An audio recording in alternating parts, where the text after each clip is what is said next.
तो भैया हर बार की तरह वीडियो को शुरू करने से पहले कुछ पंक्ति आप लोगों के नाम। जब भी कुर्सी की बात चलती है सारे लफड़े छुपा के आते हैं।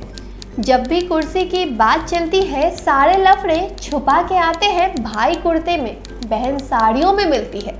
भाई कुर्ते में बहन साड़ियों में मिलती है। घर के कपड़े छुपा के आते हैं। एक बात बताऊं, मेरी ना कांग्रेस से दुश्मनी बचपन से है। क्योंकि भाई जब भी शक्तिमान आता था ना, ये कांग्रेस वाले लाइट कटवा देते थे, यानी कि बिजली कट जाती थी और हम शक्तिमान देख ही नहीं पाते थे। खैर छोड़िए।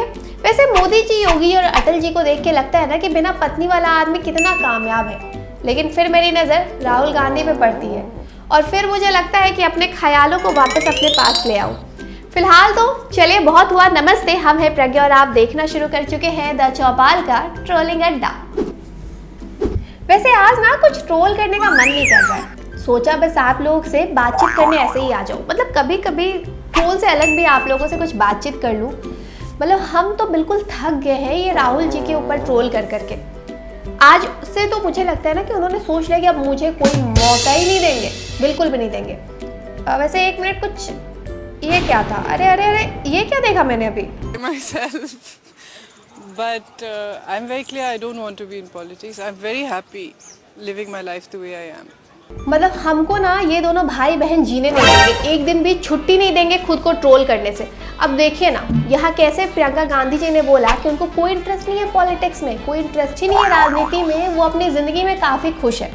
वैसे ये कांग्रेस वाले बोलते हैं कि प्रियंका जी को कांग्रेस में एंट्री करवा कर राहुल गांधी ने मास्टर स्ट्रोक खेला है। इसमें कोई दो राय नहीं है, क्योंकि इसी बहाने वो अपनी पत्नी व्रता होने का पूरा फर्ज निभाएंगे। पति के बारे में बहुत बातें कही जाती हैं, मुझे दुख होता है। और चलो, अब तो आप राजनीति में आ गई हैं, अपने पति के सारे कर्म कांड को बहुत ही आसानी से छुपा पाएंगी और किसी को पता भी नहीं चलेगा। वैसे ऐसी ही बहू चाहिए भी थी वाड्रा परिवार को अपने लिए। लेकिन अब आप एक बात का विश्वास तो नहीं करेंगे, लेकिन आपको बता दें कि जब से रॉबर्ट वाड्रा आए हैं ना, दो भाइयों के बीच की लड़ाइयाँ तो बंद ही हो गई है।